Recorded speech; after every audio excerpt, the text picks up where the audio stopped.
Hello student, આજનો આપણો ECAની અંદર ટૉપિક છે causes of low power factor. આપણે આગળના લેક્ચરમાં જોયું કે પાવર ફેક્ટર એટલે શું, એનું આપણે ડેરિવેશન જોયું કે કોસ ફાઈ કઈ રીતે, એનો વેક્ટર ડાયાગ્રામ જોયો, લીડિંગ લેગિંગ પાવર ફેક્ટરના ગ્રાફ જોયા. ઓકે, તો આજે આપણે જોઈશું causes of low power factor, એટલે કે લો પાવર ફેક્ટર થવાના કારણો. તો એનું પહેલું કારણ છે લોડ કેરેક્ટરિસ્ટિક. બરાબર, તમારે આ ખાલી કારણો જ આવે છે, પણ તમારી ઇન્ફોર્મેશન માટે હું આજે અંદર ડિટેલમાં જઈશું કે લોડ કેરેક્ટરિસ્ટિક. ઓકે, તો તમે આગળ એસી મશીન, ડીસી મશીનમાં લોડની કેરેક્ટરિસ્ટિક, બરાબર, દરેક મશીનની જેમ કે ઇન્ડક્શન મોટરની પરફોર્મન્સ કેરેક્ટરિસ્ટિક, પછી 3 ફેઝ ઇન્ડક્શન મોટર, એ રીતે મોટરની છે, પછી જનરેટર છે, તમે બધી વસ્તુ જોઈને આવ્યા છો. ક્લિયર? તો અહીંયા લોડની કેરેક્ટરિસ્ટિક, તો એમાં શું કહેવા માગે છે કે લોડની કેરેક્ટરિસ્ટિક, તો આપણે વાત કરીએ, એક તો સિંક્રોનસ મોટર અને કોમ્યુટેટર મોટર, આ તમે નામ સાંભળેલું છે. બરાબર, એ સિવાયની જે ટોટલી એસી મોટર છે, અલ્ટરનેટિંગ કરંટ ઉપર ચાલતી મોટર, એ બધી લેગિંગ પાવર ફેક્ટર ઉપર ઓપરેટ થાય છે. કયા પાવર ફેક્ટર ઉપર? લેગિંગ પાવર ફેક્ટર ઉપર ઓપરેટ થાય છે. For example 3 phase induction motor છે, બરાબર, એ જ્યારે ફૂલ લોડ એનો પાવર ફેક્ટર હોય ત્યારે કેટલો હોય છે કે 0.8 થી 0.85 લેગિંગ. કેવો હોય છે? 0.8 થી ફૂલ લોડ ઉપર ઇન્ડક્શન મોટર છે તો કે એનો 0.8 થી 0.85 કેવો પાવર ફેક્ટર? તો કે લેગિંગ. બરાબર, એટલે કે લીડિંગ, લેગિંગ અને યુનિટી પાવર ફેક્ટર. ક્લિયર? તો લોડની કેરેક્ટરિસ્ટિક છે એના ઉપર મેં તમને વાત કરી એમ, જેમ કે સિંક્રોનસ મોટર છે, બીજી છે કોમ્યુટેટર મોટર. ક્લિયર? તો આ બધી મોટર સિવાય જે એસી ઓલ્ટરનેટિંગ કરંટ ઉપર ચાલતી જે મોટર છે એ બધી લેગિંગ પાવર ફેક્ટર ઉપર ઓપરેટ થાય છે. બીજી વસ્તુ, જે ટ્રાન્સફોર્મર છે આપણો, બરાબર, એ મ્યુચ્યુઅલ ઇન્ડક્શન એટલે કે ઇલેક્ટ્રોમેગ્નેટિક ઇન્ડક્શન પ્રિન્સિપલ ઉપર વર્ક કરે છે. ક્લિયર? ટ્રાન્સફોર્મર આપણું મ્યુચ્યુઅલ ઇન્ડક્શન એટલે કે ઇલેક્ટ્રોમેગ્નેટિક ઇન્ડક્શન ઉપર વર્ક કરે છે. એટલે એમાં શું થશે તો કે એનો પાવર ફેક્ટર છે એ હંમેશા ઓછા લોડ ઉપર શું થાય છે? ઘટે છે. શું થાય છે? ઘટે છે. એટલે કે એનો પાવર ફેક્ટર શું થાય છે? લેગિંગ થાય છે ઓછા લોડ ઉપર. ક્લિયર? પછી આપણા ઘરમાં ફેન છે એ 0.5 થી 0.8 પાવર ફેક્ટર ઉપર ઓપરેટ થાય છે. ફ્લોરોસન ટ્યુબલાઇટ છે 0.6 થી 0.8 પાવર ફેક્ટર ઉપર ઓપરેટ થાય છે. એવી રીતે ઇન્ડક્શન ફર્નેસ લઈ લો તો કે 0.6 પાવર ફેક્ટર, આર્ક ફર્નેસ લઈ લો તો 0.3 to 0.5, બરાબર, રેઝિસ્ટન્સ ફર્નેસ 0.6 થી 0.9. તો આ થઈ ગઈ લોડની કેરેક્ટરિસ્ટિક. ઓકે, પછી છે ઇન્ક્રીઝ સિસ્ટમ વોલ્ટેજ, એટલે કે સિસ્ટમ વોલ્ટેજમાં સુધારો. તો અહીંયા જુઓ, તમે TND ભણીને આવ્યા છો, બરાબર, કે જ્યારે ઓફ પીક પીરિયડ હોય, કેવો પીરિયડ? ઓફ પીક એટલે કે મેક્સિમમ પીરિયડ, પીક એટલે મેક્સિમમ અને ઓફ એટલે બંધ કન્ડિશનમાં. ઓફ પીક પીરિયડ હોય ત્યારે સિસ્ટમને લોડમાં શું થાય છે? ઘટાડો થાય છે. સિસ્ટમ લોડમાં શું થાય છે? ઘટાડો થાય છે. અને સિસ્ટમ વોલ્ટેજમાં શું થાય છે? વધારો થાય છે ઓફ પીક પીરિયડમાં. એટલે કે ઓફ પીક એટલે કે મેક્સિમમ પીરિયડ છે, જ્યારે જે લોડની જે રિક્વાયરમેન્ટ છે, પર્ટિક્યુલર કોઈ લોડ લગાવેલો છે એને પર્ટિક્યુલર જેટલો વોલ્ટેજ જોઈ છે, ઓફ પીક છે એટલે બંધ છે, લોડને કોઈ વોલ્ટેજની રિક્વાયરમેન્ટ નથી, એટલે વોલ્ટેજની સિસ્ટમમાં કેવું થાય છે? વધારો થાય છે. જ્યારે લોડની સિસ્ટમમાં શું થાય છે? ઘટાડો થાય છે. તો આ વોલ્ટેજના વધારાને કારણે ટ્રાન્સફોર્મર છે, ઇન્ડક્શન મોટર છે, બરાબર, એના મેગ્નેટાઇઝિંગ કરંટમાં શું થાય છે? વધારો થાય છે. મેગ્નેટાઇઝિંગ કરંટમાં વધારો થાય એટલે તમને ખ્યાલ જ છે, રિએક્ટિવ કમ્પોનન્ટ પણ વધે છે, એટલે પાવર ફેક્ટરમાં શું થાય છે? ઘટાડો થાય છે. ઓકે, તો ઇન્ક્રીઝ સિસ્ટમ વોલ્ટેજમાં એ જ વસ્તુ છે કે કોઈ પણ ઓફ પીક પીરિયડ હોય ત્યારે જે લોડની સિસ્ટમ છે એમાં શું થાય છે? પાવર સિસ્ટમના લોડમાં ઘટાડો થાય છે અને સિસ્ટમ વોલ્ટેજમાં શું થાય છે? વધારો થાય છે. તો એ સમયે જે ટ્રાન્સફોર્મર છે, ઇન્ડક્શન મોટર છે, બરાબર, જે ઇક્વિપમેન્ટ છે એનો મેગ્નેટાઇઝિંગ કરંટમાં શું થાય છે? વધારો. એટલે મેગ્નેટાઇઝિંગ કરંટમાં વધારો થાય એટલે તમને ખ્યાલ છે રિએક્ટિવ કમ્પોનન્ટમાં પણ શું થાય છે?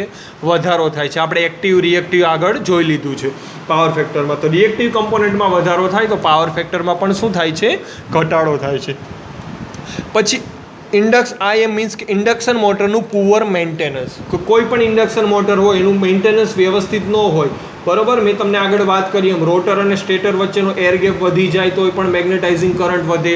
અને આપણે હમણાં જ ડિસ્કશન કર્યું સિસ્ટમ વોલ્ટેજમાં કે એર ગેપ વધે તો મેગ્નેટાઇઝિંગ કરંટ વધે, મેગ્નેટાઇઝિંગ કરંટ વધે તો પાવર ફેક્ટર ઓલરેડી કેવો થાય છે? ડાઉન થાય છે. પછી છે ઓવર રેટિંગ. તો કે કોઈ પણ લોડના પ્રમાણમાં જે ઇન્ડક્શન મોટર હોય, બરાબર, એ વધારે રેટિંગવાળી આપણે વાપરીએ તો સામે લોડ કેવો થાય છે? ઇન્ડક્શન મોટર પરનો લોડ ઓછો થાય છે, તેથી ઓછા પાવર ફેક્ટર પર પણ એ શું થાય છે? ચાલે છે. તો આ છે લો પાવર ફેક્ટર થવાના કારણો. Load characteristic, increase system voltage, induction motor poor maintenance અને ઓવર રેટિંગ. ક્લિયર? હવે પછી છે disadvantage of low power factor. ઓછા પાવર ફેક્ટર થવાના ગેરફાયદા. તો કે KVA. અહીંયા ધ્યાન આપો કે હંમેશા લોડનું પાવર ફેક્ટર જો ઓછું હોય તો તેટલા જ પાવર માટે તમારે વધારે KVA જોઈએ, બરાબર. Kilowatt ampere. એટલે કે લોડનું પાવર ફેક્ટર હંમેશા લો હોય તો તેટલા જ પાવર માટે તમારે વધારે KVA જોઈએ. એટલે કે કોઈ પણ ઇક્વિપમેન્ટ છે, બરાબર, લોડને સપ્લાય આપવાનો હોય ત્યારે વધારે KVA માટેને ડિઝાઇન કરવું પડે. ક્લિયર? આ એ વસ્તુ કહેવા માગે છે.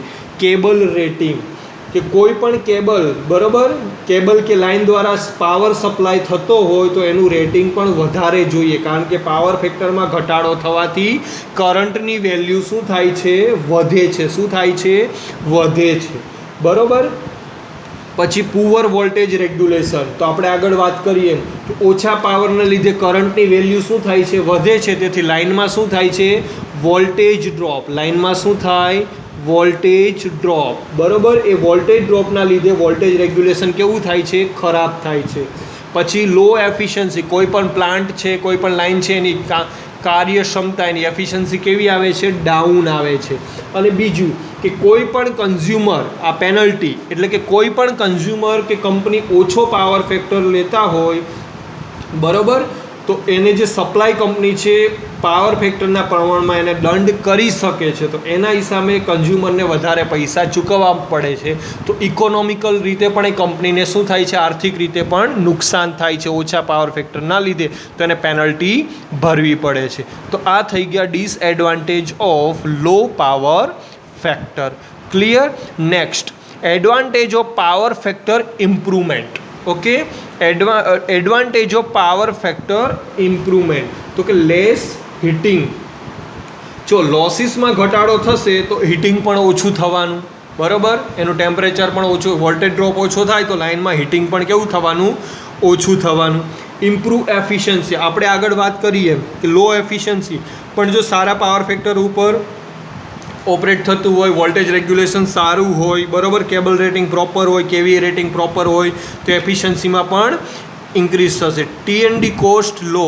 આપણે આગળ વાત કરીએ કે ઓછા પાવર ફેક્ટરને લીધે કરંટ વધે છે એટલે લાઇનમાં વોલ્ટેજ ડ્રોપ થાય છે. તો કેબલની સાઇઝમાં ને પણ તમારે વધારો ઘટાડો મટીરિયલમાં પણ કરવો પડે છે. તો અહીંયા પ્રોપર સાઇઝનો તમે કેબલ યુઝ કરી શકો છો તો એનો કોસ્ટ પણ કેવી આવે છે? લો આવે છે. અને અહીંયા આપણે આગળ વાત કરીએ પુઅર વોલ્ટેજ રેગ્યુલેશન. તો સારો પાવર ફેક્ટર હોય તો વોલ્ટેજ ડ્રોપ પણ ઓછો થાય છે. ઓછા વોલ્ટેજ ડ્રોપ થવાના લીધે વોલ્ટેજ રેગ્યુલેશન પણ કેવું રહે છે? સારું રહે છે લાઇનની અંદર. ક્લિયર? તો આ વાત થઈ આપણે આજે causes of low power factor, disadvantage of low power factor અને advantage of low power factor. હવે જો આ પાવર ફેક્ટર જે ટોપિક છે આની અંદર તમારે ઘણીવાર એક્ઝામની અંદર એવો ક્વેશ્ચન પૂછાય છે કે causes of low power factor. First of all તો 2 માર્ક્સની અંદર ક્યારેક એવું પૂછાઈ શકે કે પાવર ફેક્ટરની વ્યાખ્યા આપો તો તમે આપી શકો કે cosine angle between voltage and current, cos phi. Okay, અને એ રીતે પણ તમે લખી શકો cosine angle between voltage and current, power factor is equal to active power upon apparent power, P/S, KVA cos phi upon KVA. તો angle મળી ગયો તમારો cos phi. ક્લિયર?